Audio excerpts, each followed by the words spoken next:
because after 2 years here living in India, I had never traveled back to Chile. So I was here. And then when I saw this delegation coming from Chile, and they were raising our flag, I had never seen the flag outside the embassy. The embassy was the only place where I had seen our flag was there. In every event you have the flag. But then I saw Chilean people, and there are not many Chilean people here. So it was very, it was an emotional moment to me to see it here. I'll translate. इनका कहना है, इनका सबसे memorable जो moment था वो अहमदाबाद में kite festival में हुआ, क्योंकि इन्होंने चिले का जो फ्लैग है सिर्फ दिल्ली में एम्बेसी के सामने देखा था, बट जब ये काइट फेस्टिवल में अहमदाबाद में आए तो इन्होंने चिले का फ्लैग देखा, जबकि अहमदाबाद में इतने लोग नहीं हैं. The Chilean community is not as many people here. So इन्होंने जब वो देखा तो इनको बहुत अच्छा लगा. So that was his memorable moment, one of the memorable moments in India. Hi sir. Hi sir. My name is Kadvi Kandar. I want to know that which is the best book for understanding diplomacy, according to you?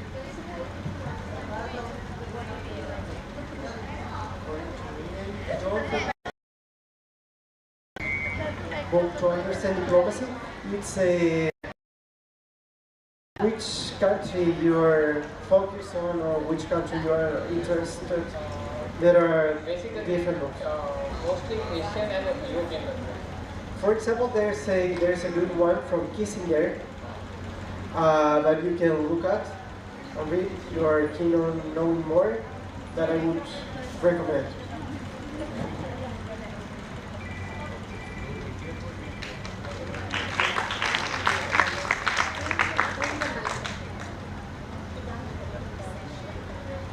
Okay, so no more questions. It's been really interesting. Any questions?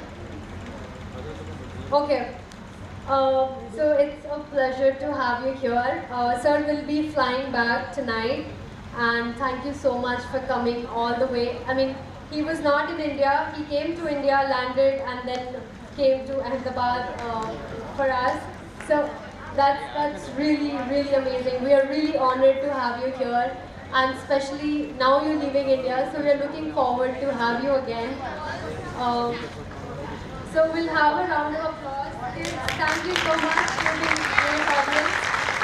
And thank you, Nicholas.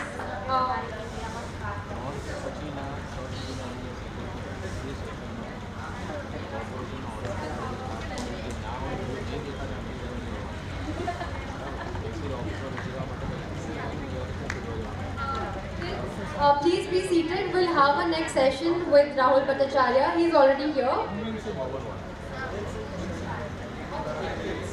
With the kids. Kids, please come. He wants to take a selfie with you. So, come. He wants to have a picture with you.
We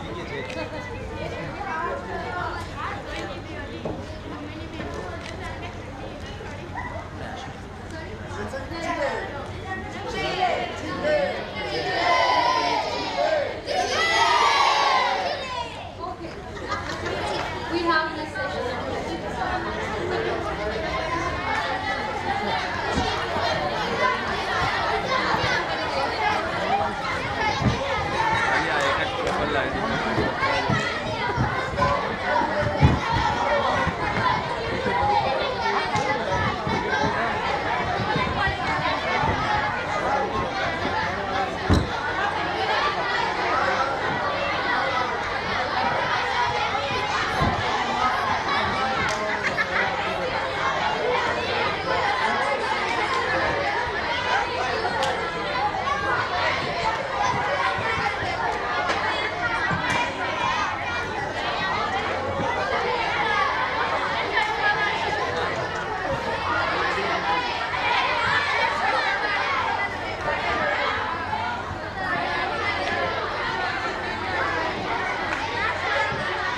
Kids, please be seated. We'll continue with our next session.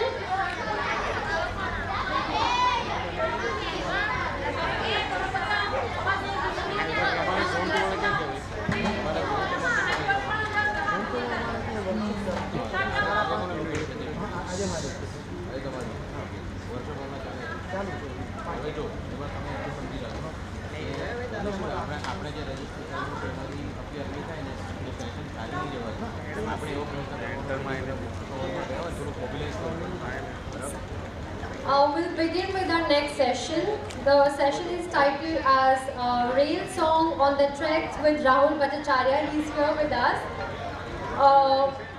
The session is about Rail Song, his recent book which is out about women, confinement and the making of modern India. The session is moderated by Mahima Sinha, our NBT events officer. So please be seated, we'll convene.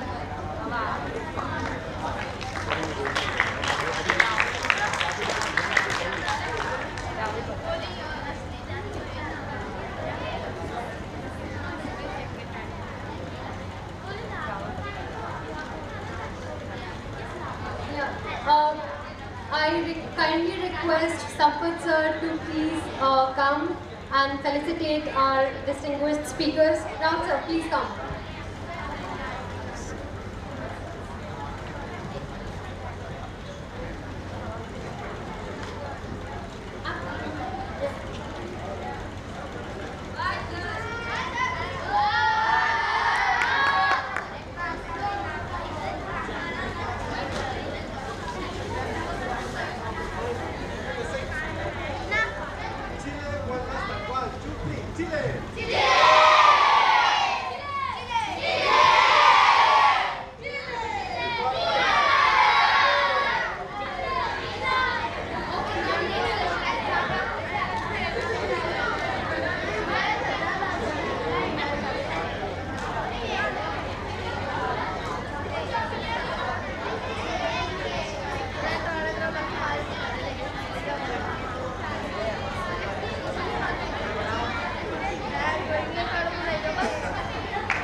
Good afternoon all.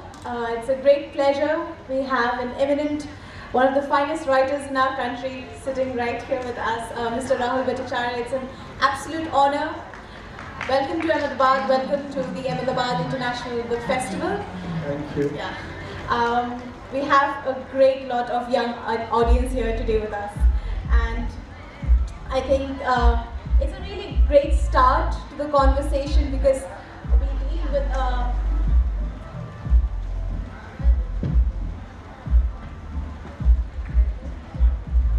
we deal with a book of yours which has recently been released. So Rahul, I would like to start the conversation with how would you like to take us into this novel of yours? Like, what's the fundamental aspect to it, the rail song? I'm trying to, let me see if I can talk about it in a way that even the children would be able to relate to.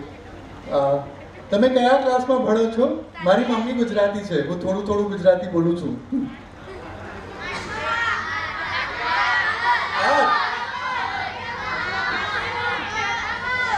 સંભળાતું નથી.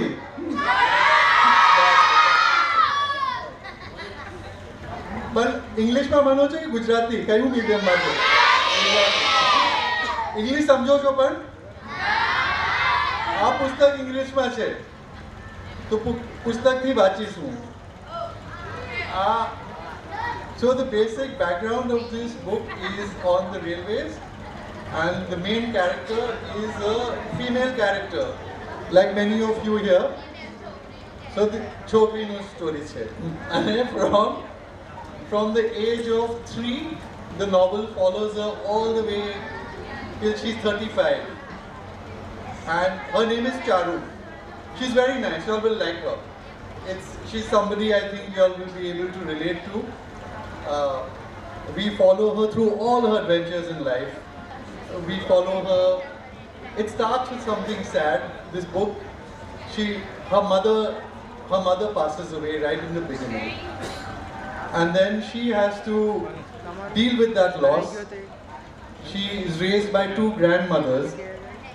And she has 2 brothers, she has a father, and then she has to make something of herself.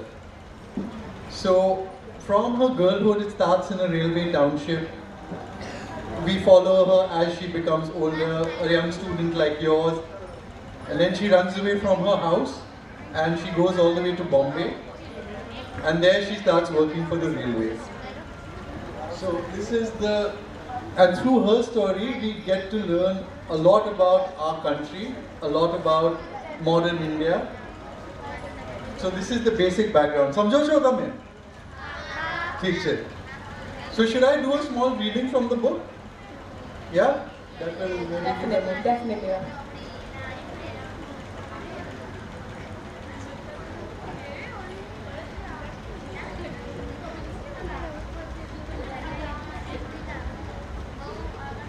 So the girl Charu, she's over here, she's around 15 years old. Okay.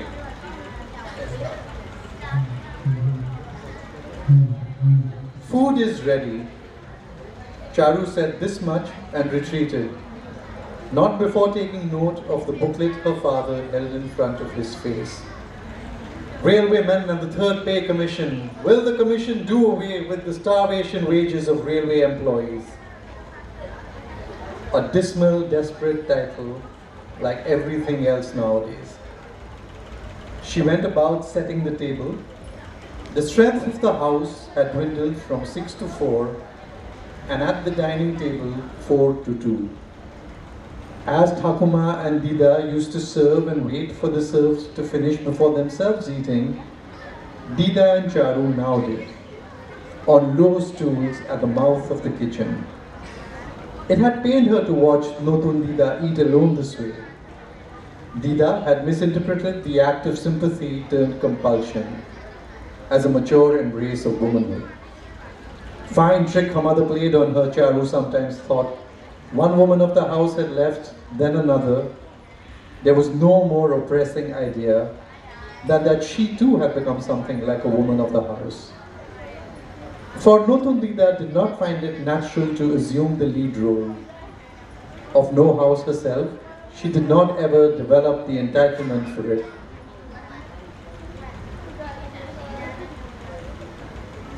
The outcome was that she would need somebody at her side, and Charu would be that person.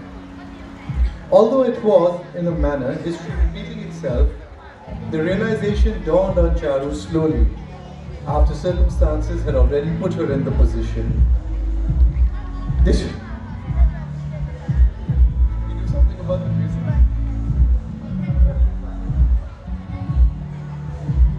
Sambat sir?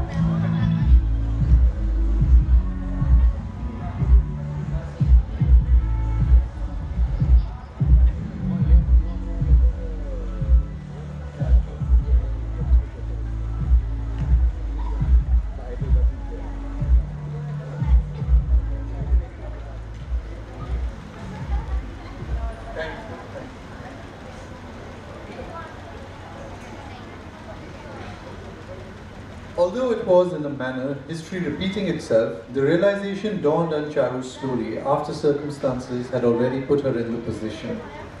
This was the plight her father could not see. He was too frustrating for words, so why waste them? Anando breathed in just then, bringing his football muck. What's for food? Dal, rice, cabbage. Again? Eesh! He breathed out. Tomato chutney, she called out after him, herself disappointed in the staid offering. A great irritation rose within her. The boy had no idea about the remarkable number of things that went into keeping a house on its feet. And what did he think? Mutton grew on trees? He was soon seated at the table, drumming his fingers impatiently on the plastic preserved through the years. Now he dropped his head on the plate theatrically. The boy is tired, observed Notungida with genuine concern. He gets very tired. As she put rice on Anando's plate, Charu flushed afresh. Table setting was supposed to be his duty. He had simply given it up. Very tired, it seems. So he must always be the served and she the server? Why was it that he could go off to his tabla classes, whereas her drawing classes had stopped? And he could play all the football he liked while she could not sink into a reading with similar abandon? And here came their blind father. How was she to find the time to conquer her weak subjects as she had been advised in the past? It was not that she had an especial ache to become a ranker. It was the hypocrisy that enraged her. What could she ever achieve from these quarters, from this dismal township? Darrell Flanger had left for the Merchant Navy. Salima might become an all-India badminton player. She was only becoming the next Notungida. Chitol took his seat and began to eat in a preoccupied fashion. Facts and figures about falling real income ran through his mind. The subheads of starvation wages rang out inside him like slogans. Railways pay at rock bottom, plight of contract and casual labor, refusal to award bonus. What should be the principle for wages? How workers in other industries have gained the need of the hour? He chewed on, busy in contemplation. Charu averted her gaze from him in the way it was not possible to look a hypocrite in the eye. Neither had any idea whatsoever of the thoughts roiling the other. When they finished, Chitol and son poured water from their tumblers and washed their hands over the plate, a habit from the floor-seating times that had persisted into the dining table days. They rose from their chairs as though they had performed an important ritual. A few grains of rice and whole spices floated about in the steel plates they left behind. Charu took them out into the tap in the backyard. Rather than scrub them with ash, she decided to rinse them clean and press them into service for herself and Vida. The women took their positions on the stools. Thank you so much, Rahul.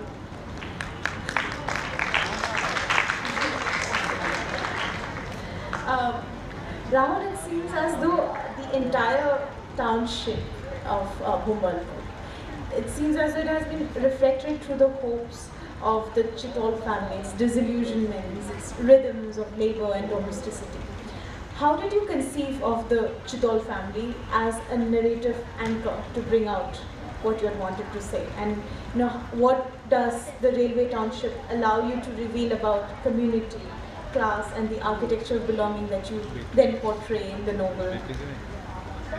So at the very start, my idea with this novel was to look at a vast enterprise, an Indian enterprise, something which gestures towards the scale of the size of this country and its complexity. Something is you working with the government know all too well, and the children here are learning about. So to think about something which gestures at the complexity of the Indian project, and to place one individual in the middle of it. But I didn't have the individual. And then I had to discover the individual, which was Charu. And that process of discovery became the novel. So it starts, the portion that I read from is in a fictional railway township called Bhumbalpur, as you said. It starts in the late 1950s. India is still a young country. It has the Nehruvian ambition of industrialization, of self-sufficiency. But the Cheetal family, the father, Charu's father, comes to this township very much energized by this, the idea of this young India finding its feet. And he's somebody who gives up his caste name, for example, because he thinks of himself participating in a progressive, egalitarian idea of India. But Charu's grandmother also lives with them. And for her, the railway township is very different. It's a very alienating place. It's a place where, for example, there are no joint families, there are no language networks or networks of caste or kith and kin. It's where, as there's a sentence in the book, where men are units producing units, living in units. It's very different from the traditional Indian form of life. So you see this tension within the Cheetal family. And as I mentioned, Charu loses a mother right at the start of the book. So that is like an emotional void in their lives that they all have to then confront and contend with in different ways. Now, one of the things that happens when people, because I've done a fair amount of reading on this, when people lose their mothers, especially at a young age, when girls lose their mother, it has such a profound impact on their lives. Some people are always looking for somebody who will take care of them. Some other people are always looking to become independent because they don't want to face the prospect of being let down again, of somebody important disappearing from their lives. Yeah, so they make it a point from a very young age to stand on their feet, and I think Charu is one of those. She is a very curious person, she follows her instinct, she wants to be independent, she's defiant, she takes risks. So this is where we are in the story. In the reading that I just did, she's about 15 years old, so we've already traveled quite a lot of the journey with her. And she's just lost a grandmother. There's a second grandmother who's come to help, Notun Dida, who's come to raise them. And in the background, there's this looming rail strike. Now the Indian Railways basically is one of the largest employers in the world. And the rail strike of 1974, it was a historic event in the sense of it was one of the largest industrial actions ever taken by a labor force, which paralyzed the Indian Railways for 3 weeks. Not all at once, but different parts of it. And so the mood in the township is very tense because it's a period of deprivation. It is the early 1970s, income is falling, expenses are rising, the railway workers are very restive, and they're planning this great huge strike, and that's what this scene is about. Definitely, Rahul. Coming to the reading that you have done, where Charu has just lost her grandma and she's slowly taking on to the role, and she sees herself, and that's what she dreads. So that's, I feel like it's a profound threat where, you know, Charu's dread that she might end up mirroring her grandmother's constrained existence and her life confined to a few rooms and a few expectations and those permitted dreams, whatever. So how did you imagine to put this fear as a narrative into force? And like, in what ways does her rebellion, her flight, her movement become an argument for choosing another destiny? So,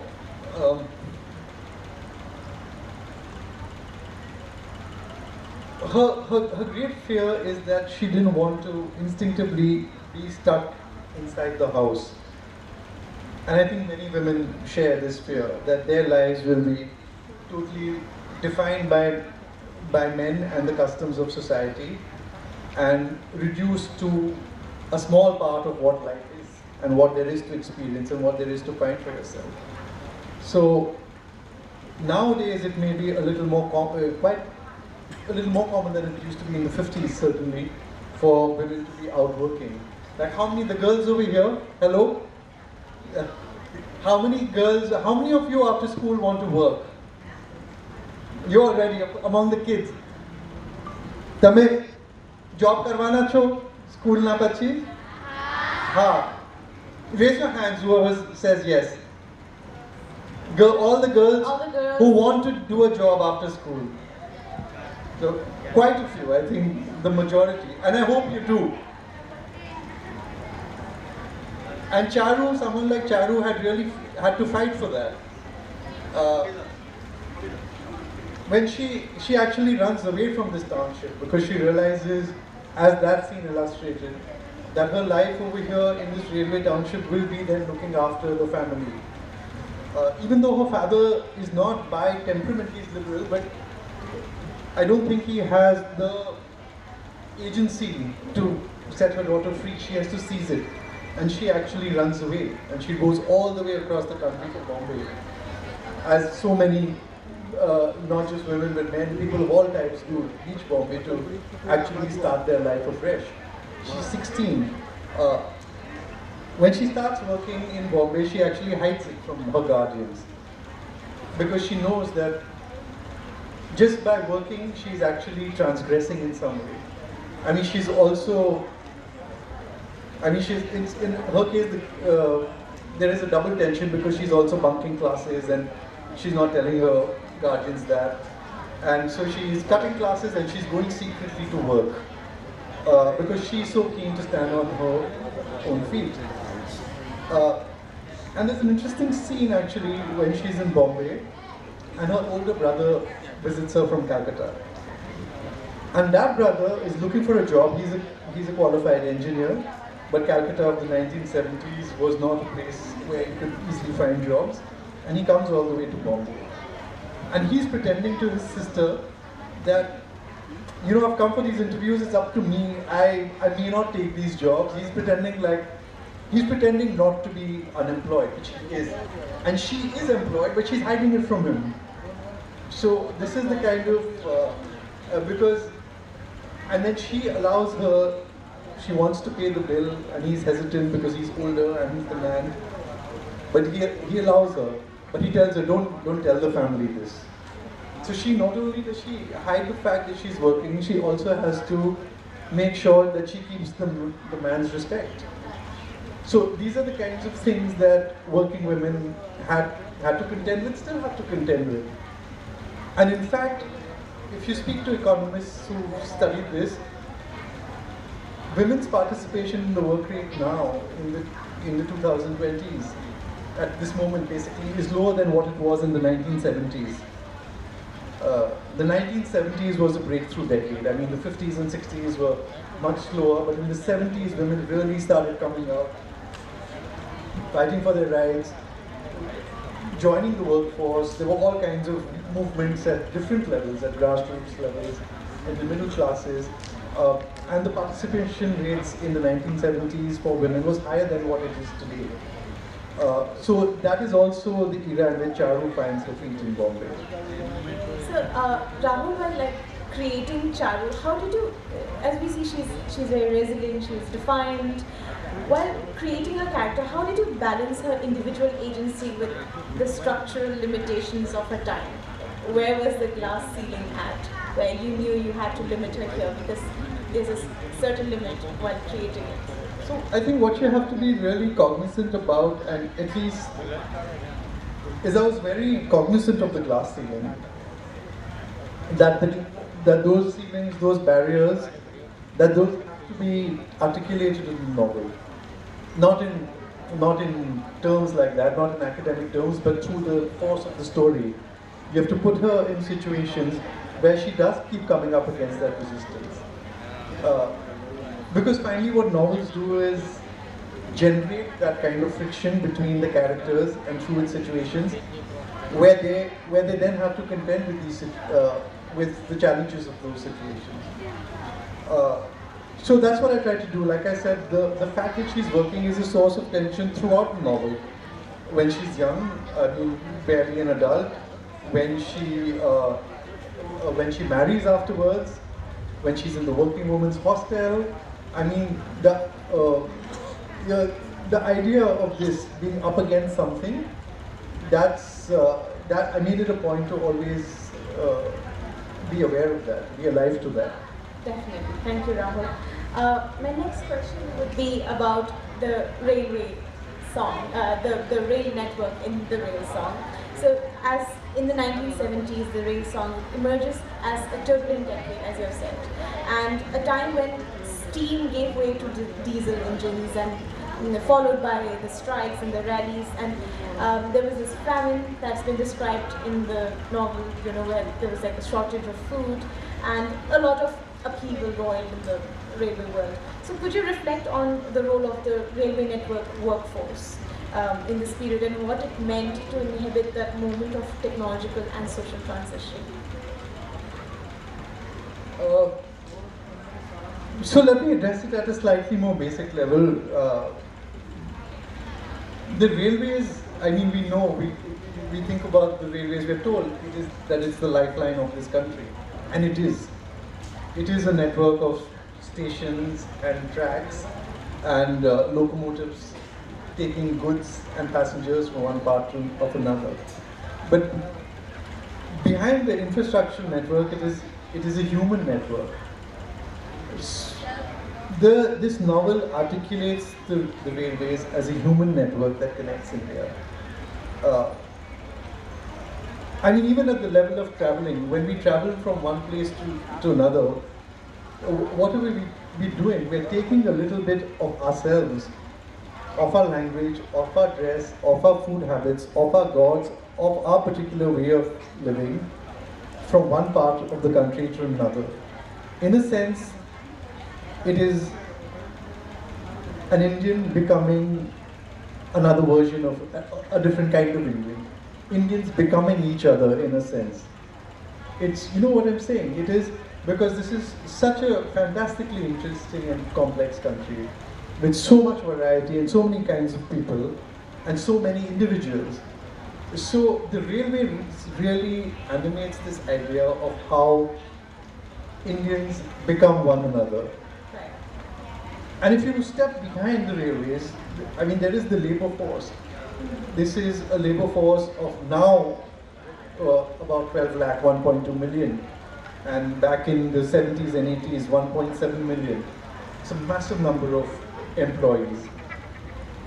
These employees represent in some way, they represent Indian life. Through their lives, through their stories, we get to understand the story of India in a sense. Because they come from all kinds of backgrounds, from all parts of India, because they work at various levels, from like the manual workers to the officers right on top. Through and in such vast numbers, the movements in their lives can help us understand the country. So by showing the dissatisfactions like in the railway strike within their hearts, I could animate many more things. And Charu herself becomes a railway worker, and so she works with the personnel department. So she works with the people. She doesn't work with the coaches and locomotives, with the technological part of it. She works with the people So that allows me in the novel to get into the story of Indians. When you're working in the welfare department, actually you deal with a lot of intimate things in people's lives. It just sounds like it's files and paperwork, and it is, and some of that is comical, and maybe I'll read a little bit from the novel to illustrate that. But once she becomes a field worker as a welfare inspector, you really get into the heart of people's lives and problems. And the kinds of cases that come up are very interesting. Sometimes an employee dies, but several wives show up suddenly to claim the benefits, 1, 2, 3. Their children show up, missing children show up. Sometimes an employee goes missing, and then what does the other partner do? Sometimes you have to go on wild goose chases to see whether certain education or caste certificates are forged or not. So there were all kinds of interesting cases that I was able to explore through this. Definitely, Rahul. And I felt personally while reading the book that at many instances, the novel resists turning itself into a political commentary. It tries to do so because it makes an attempt because of all the crises and that has been written out. So it tries to, but it then at the same time it resists itself to become completely a political commentary. It's a fiction. So how do you think fiction can illuminate history differently than mere reporting, mere political commentary? How is fiction helping us out in understanding these various social and political issues?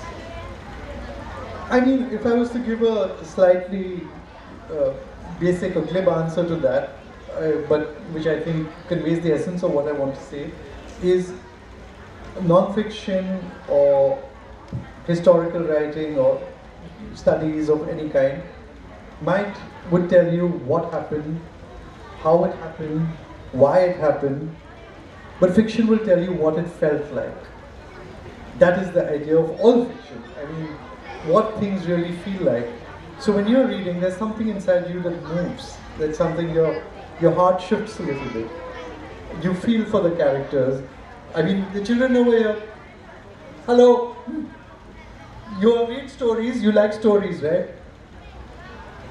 Yeah, storybooks, and you might find them, people might read them for humor because you like the characters in them, or you might find the action in it interesting. But then you start relating to the heroes or heroines or the characters in it. You feel you know them. So that's the idea of fiction, is kind of, it brings alive the idea of what things felt like, and it gives you unique perspective of events, because we're not taking the top-down effect of looking at things from a great distance. We are taking the point of view of a common man or woman, and from their angle, what did this event look like? Which is a much more interesting and engaging way, I think, of understanding the force of these events. Definitely, I'm so sorry about that. It's a nice song. There are speakers all around. Yeah, but this is actually a lovely song. Do you sing? You should sing to this. Pehla Nasha. Next question, Rahul, about thing. The two women Charu had encountered very early on in her life, her paternal grandmother, Mr. Rani Devi, and Notun Hira. How do you place both of them, as in how do you place what was like a conjectural difference between the two and how they had perceived the township, and what role do you think what they were located in different emotional poles of Charu's life, and how did they So tell them to reduce the volume a little bit. Nivedita, could you ask Akash, please?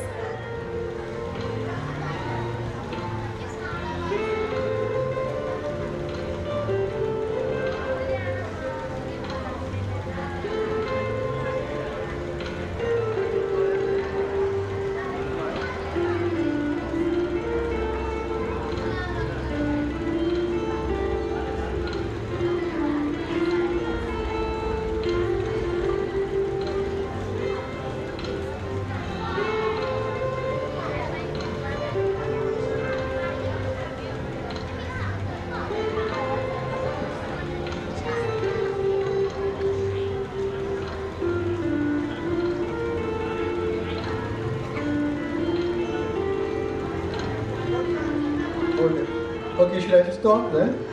So anyway, we already spoke about one grandmother, Nishtarini Devi, and what the township represented to her, which is a space of, alienation really. I mean, in the old days, people were also scared of trains. You know, when the railways first came to India and people in different parts of India first saw the railways in the late 18th century, in the early 19th century, it was frightening to them, the idea. There was something a little monstrous about it. In a way that, say, AI baffles us now, and we fear it. Like, what are the possibilities of this thing? Is it going to replace human beings? Is it going to replace our way of being and existing? So the railways back then, in the world that the grandmother grew up in, was a very frightening development. It was not all just a harbinger of positive change, etc. And that is reflected as well, that this the fear of the unknown and what this industrialization means, things that cut through, in some ways deface your landscape. Railway lines are called the permanent way. I mean, it's permanent. It cuts through fields, through forests, through whatever. There are these giant engines belching smoke. What is this thing? So, Notundida is actually, I did an event in Bombay, the launch event for Hillsong last week, and the great actor Ratna Pathak was there, herself Gujarati, and she said that Notundida was actually her favorite character from the novel, and if that's the character she would like to play. She is a grandmother, she is a old woman who is brought into the Chitol household as a reinforcement. And I think at the time she comes, it's her 16th house or the 21st house or whatever, because she goes from house to house to look after kids or help with cooking, just help with the house. And as Ratna Pathak said, this kind of woman exists across cultures in India. They're very often women who are widowed early or they never married and they're not very well to do, so they have to be put to use. And so they go as kind of these traveling domestic helps, even though they're family members. And it's really interesting to think about a character like that and what their inner lives may be. And sometimes we can pity them, or sometimes we can think of them as heroic, but whatever they are, I mean, they have to deal with those circumstances, and a lot of them do pretty quietly. I mean, because of the weight of societal expectation. They receive their meals, they receive their few saris a year, during pujo you might get a sari, whatever. Basic maintenance. So that is the second grandmother, and she actually lives on for a much longer time. And she is the idea of this woman. Charu feels very close to her in some ways, but she was also terrified of becoming her, like we discussed. To that, Rahul, if you were to put Charu, the character, into a template or the skeleton of a modern Indian woman now, what do you think would be the similarities and dissimilarities would be? So, one, as we said, she is like at that forefront of the women of the pioneering 70s in a sense. I would say pioneering, I mean pioneer, but the vanguard of that great movement in the 70s of women taking charge of their lives. But as we discussed also, India has regressed on that. I mean, the reasons for that are quite complicated, and maybe economists who study this are better placed to address it. But one of the things, I mean, I'm referring here to a conversation I had with Shrayana Bhattacharya, who's an economist with the World Bank and a wonderful author herself, of a book called Desperately Seeking Shah Rukh, which through the fans of Shah Rukh Khan, female fans, maps the dreams and desires of those women, and it's actually a book about economics and women in the workplace. And we were just chatting about this because I did an event with her as well. And so one of the things that's happening around the world in different countries is as women enter the workforce, men have to then step into the domestic space a little bit more. Women have to make them participate in domestic work, which is very hard, because women bear, that whether they're working women or not, they bear a huge burden of that domestic load anyhow. And so in other societies, South Korea for example, and Brazil, Thailand, she gave a bunch of examples. That negotiation is on, that men now do your bit as well. But in India it's not happening. The men have yet to step into the domestic space to give women that kind of support. And the women too are not as kind of, what's the word for it? They're not as, compared to their counterparts in South Korea, compared to even the women in the 70s. I think they're less radical, they're less, they're less confident of making these demands of men for them to do their bits as well. That's what the economist Frana said. So you believe that... the question was about Charu today. So Charu represents that generation of women on which kind of, these were, especially in the 70s when women were entering the workforce in greater numbers, they are like nation builders in their own way, in their own quiet way. I mean, these women may not have done dramatic things. They may not have been like the first woman to climb Everest or something, but just facing the everyday challenges of their lives, overcoming their circumstances, fighting for the right to go out, earn, be economically independent, to express. I mean, it's not, economic independence is one thing, but also to participate in the world in that way. Working is a much fuller engagement with the world when you're doing that, right? Then, the modern Indian woman would also be standing on the shoulders of hundreds and thousands of Charus from previous generations who kind of fought these battles at their levels. That really answers my question. One of the last few questions that I would want to ask about, the motive of the railway as a sort of displacement and identity in the novel. So, Rahul, my question to you would be, the rail song brings us deep into India's railways, towns and industrial heartlands, but in some way, just like your other book, the Sly Company of People Who Care, they always sort of try to come back like a, homebound, they're homebound. So what had prompted this, homeward turn in almost all your novels, like the idea of home? The idea of home.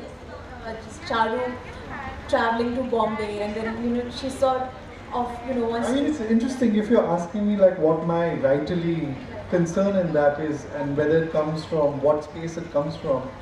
I mean, it could come from a personal space as well, because my family have been migrants for generations, and I come from I have a mixed cultural heritage. I myself don't have a definite idea of home. So I'm Bengali from my father's side, as my name indicates, and as I mentioned at the start of the session, my mother is actually Gujarati. And if I was to go back, say 3 generations, on my father's side, the ancestral village would be in Borishal, in present-day Bangladesh. And just 2 generations ago, my mother's ancestral village was in the heart of Saurashtra, in Kathiawar, in the center of it. This spans almost the entire width of the subcontinent. My childhood has been in the south of India, in Secunderabad. I was born in Bombay. A lot of my adult life, young life, growing up was in Bombay. I now live in Delhi. My wife is Assamese. So, if you think about all of this, I mean, my life is a bit like the Indian Railways itself. So, what is home for me is a difficult question. It's very different from my wife from Assam, who has a village that they've been in generations for. But I think my condition is also not atypical of modern India, Republican India. I think you know many lives like this who have home in more than one places, who negotiate the idea of homes. I myself being one. Yeah. I'm a Manipuri born and raised in Shillong. Is it? How interesting. Yes. So now I'm in Delhi, done my education. yeah. So sometimes many places feel like home, sometimes no place does. But it's a very interesting idea, and especially for a country like ours, which, as we discussed earlier, with all its kind of staggering diversity of cultures and ways of being, and ways of expression. What is home? So this novel helped me explore that idea as well. I mean, Sly Company did it in a different way, that looked at forced migration of slaves and indentured labor to the Caribbean. Here it's a more personal thing. I mean, I also consider this, as we discussed, this feeling for home also a profoundly Indian idea of having multiple homes and many strands of culture within us. Rahul, could we also have like a little, small reading of the part where Charu lands in Bombay? Maybe not Charu. I'll do one from the workforce, Yeah, workplace, when, I mean, this being a kind of government event, I don't know whether there are any government employees at all in here, but this is something which speaks about the vastness and also the comedy of the bureaucracy in some ways. This is a scene where Charu joins the Indian Railways. Chokrao, samlo! Reading. Okay, so we'll do this reading and then I think we can wrap up. The kids are getting very restive. Sure.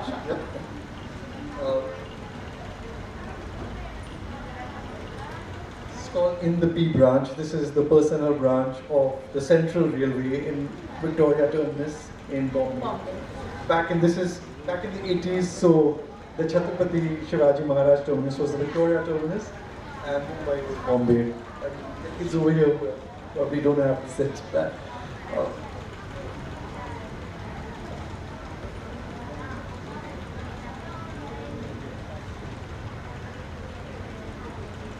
The universe begins again for Miss Cheetor. She has lost her home, the pale shadow of her childhood, her wayward quest for an education, all the work she ever found, but she has unearthed from the cosmic debris this job. She must not let go of it. At night she grinds her teeth unaware. In waking hours, her oblivious fists clench. She makes it a point to start over by arriving early. As a junior clerk, her task is to learn, and in before time allows her to miss nothing. Better to come early and wait than come late and wait, chuckles Shankar Bagul, who too has arrived early. He looks up at the long fan and releases a prolonged post-convulse exhale. Shankar Bagul is an anti-malaria khalasi of many years who, finding the spray detrimental to his health, wishes to put in a transfer application for mechanical khalasi at a workshop in Western Railway. To the P branch, he has come to ask whether he can keep his lien and seniority. Miss Cheetor learns lien. She learns the consequences of administrative transfer, own request transfer, mutual transfer. She learns about Rule Master Chitness. He has seen deep into the soul of every rule and sub-rule has Rule Master Chitness, and the P branch is nothing if not rules, sub-rules, and their souls. Within his 5'1" frame, he holds every syllable of the Indian Railways Establishment Manual and the Indian Railways Establishment Code, their correction slips and concordance lists, every master circular on every topic devised, and those still to be conceived.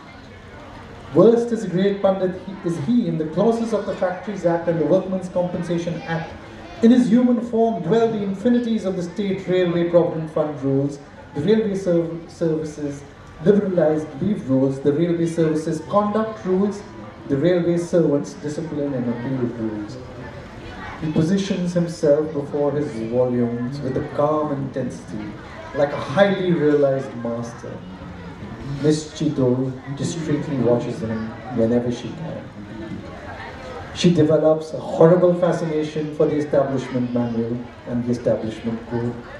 She returns to them again and again, attempting to divine in the pages the meaning of life, or at the very least, that of advanced recovery, which is currently much of her life. Office Superintendent Kapadia observes the tendency. Ghadi ghadi, what is there to keep looking at it? He asks, a little annoyed. 1102. Purposes for which advance can be sanctioned. Number 3. For purchase of table fan, Miss Chitol learns. 1107. Number 2. An advance for the purchase of bicycle should not ordinarily be granted within 3 years of the previous advance unless satisfactory evidence is produced by the railway servant concerned to the effort that the bicycle purchased with the help of the early advance has been lost or has become unserviceable. Every day she helps someone fill out some kind of form. For the unlettered, she writes. Often she does not know what these forms are for. And it makes her insecure. Other days, she feels secure and works out that for the secure feeling, you must stay within the boundaries of what you are required to know. To know the boundaries, you must know the rules, but the rail and its ways are too big, too bewildering. Read the manuals and codes, she tells herself. Become rule mistress, Chitol. Thank you so much, Rahul. With this, we come to an end of our really incredible session with Rahul. I'm so sorry with all the inconveniences that popped in between. Thank you so much. Very much. And now I open the floor to some questions if we have for our author here. Are there any questions that could be asked? Yes. Please.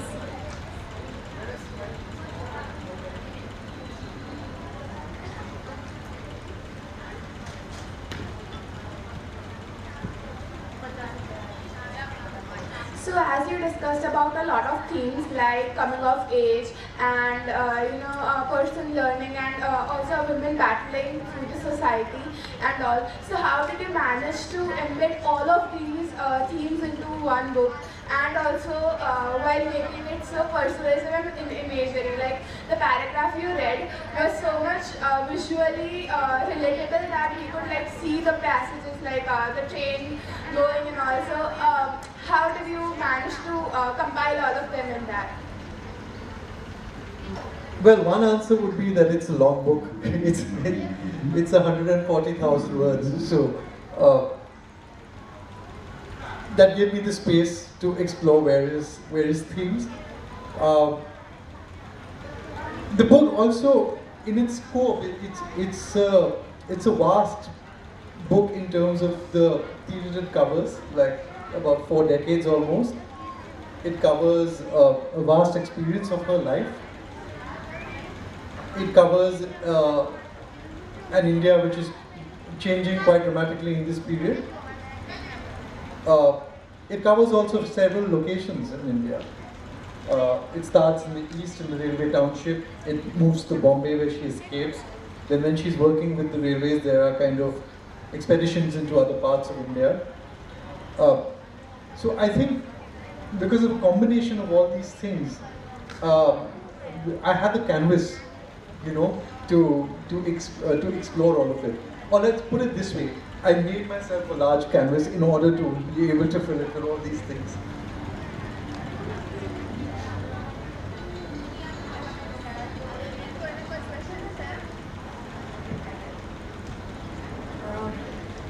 I've been patiently listening to a lot of these things that you have been mentioning because you belong to Bengal, your mother is a Gujarati, so there's a lot of cultural diversity, and because your theme is about rail, So again, you have a lot of a huge canvas here.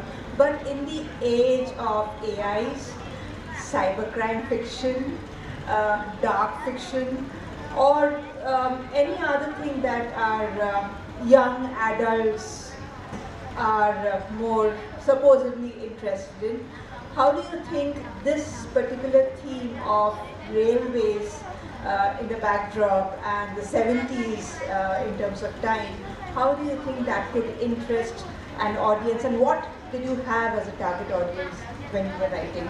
Thank you. Thank you for that question. I mean, you're right. And so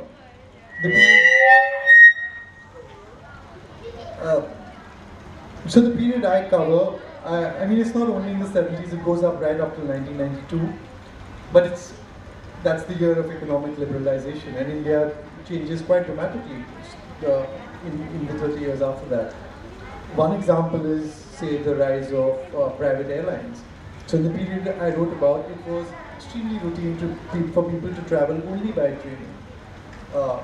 Most Indians didn't know any other form of travel except for the train.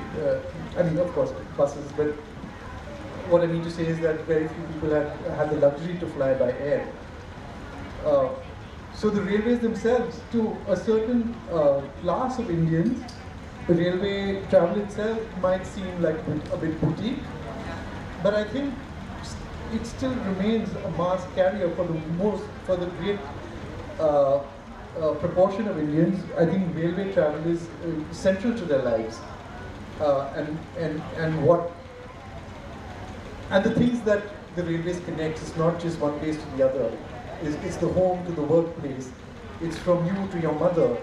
These journeys, you know, the fact that there's a kind of emotional attachment to these journeys, which I don't think you have with train travel. But to your larger question about fiction of this kind, literature, if one is an artist, what one aspires to create as literature, I think that is something that ought to be relevant, not just this year, like 50, 100 years from now, when all the exteriors of your world might have changed, but there's something about the human nature, something about human impulses, their dreams, their desires, that are reflected in what you've created. So we read literature created 100 years ago, 1,000 years ago, even several thousands of years ago. If you go back to the Epic of Gilgamesh and go back to the Mahabharata and the Ramayana, and you look at Shakespeare, or you look at the early 20th century novels, modernism is over 100 years old. But all of these remain relevant because when we are reading it, it's speaking to our inner selves. And that nature of man or woman, when you're using it, is something that doesn't change. And I think we will always turn to literature and stories for that.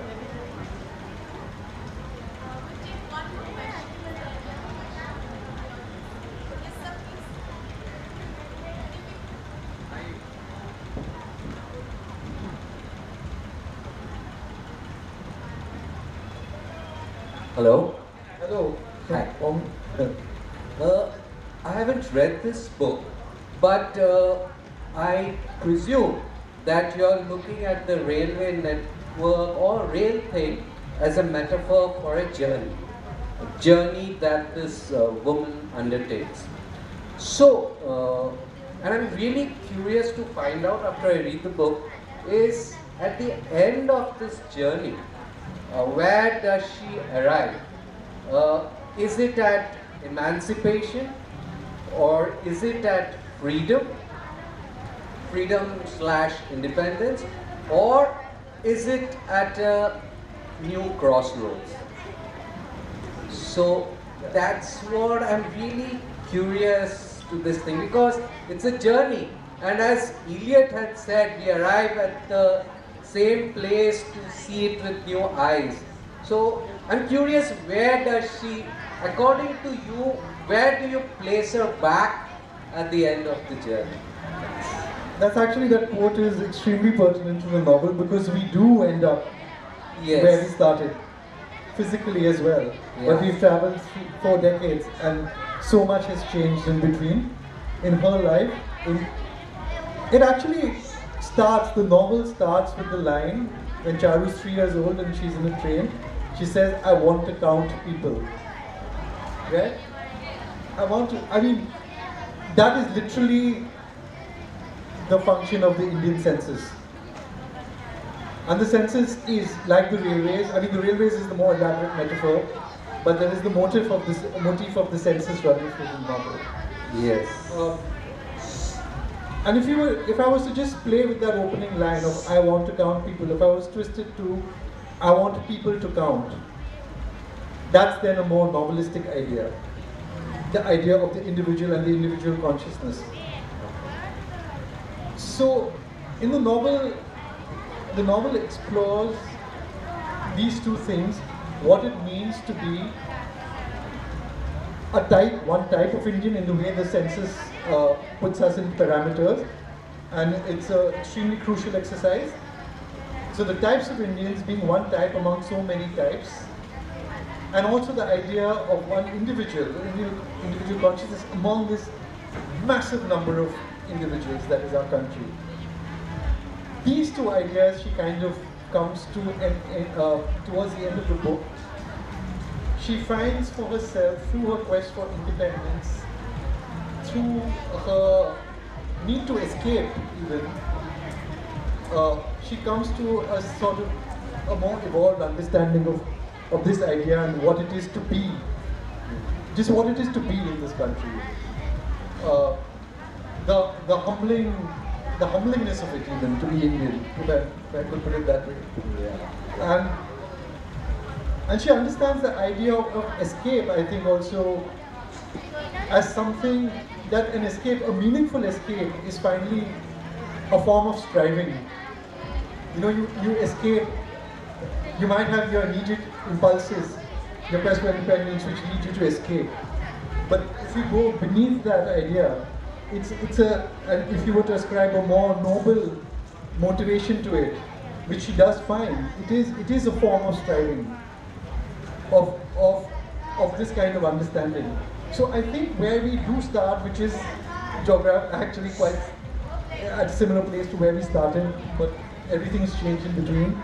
It encompasses a lot of those ideas. You said, is it a crossroads, is it an independence? I would call the closing of the book not closing but an opening. In the way it ends, it opens. It finishes with an opening. Yeah. Thank you.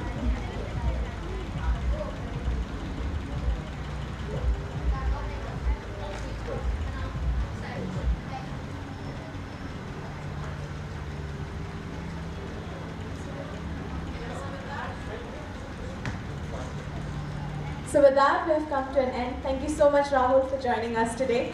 Thank you, wonderful audience. We have this humble signing corner for Sir Rahul, and if any of you would want a copy of the Rail Song, it's an incredibly good book, and if any of you would want a signed copy from Sir himself, avail yourself a copy here. Thank you so much, Sir. We can have a picture of the book. With the students, if any would want, yeah, they will jump.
बुला लो उनको भी।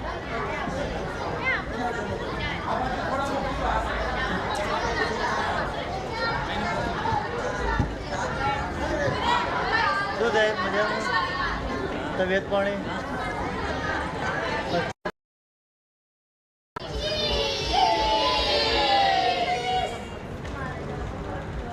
पीछे आ जाना हो सब।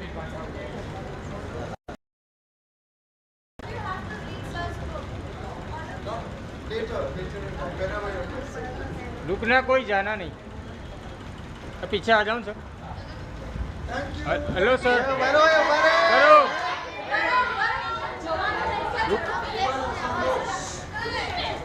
Mobile. Hello hello sir, पीछे आ जाऊं।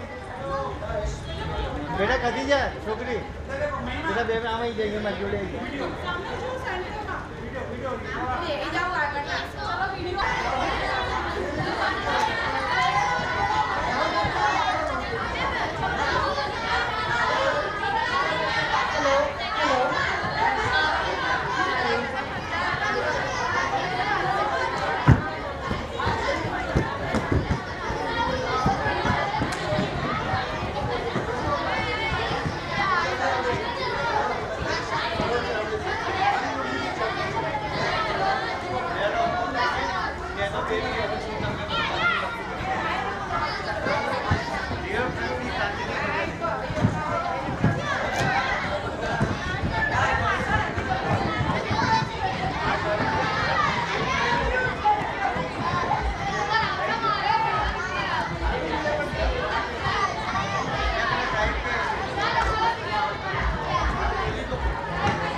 Thank you.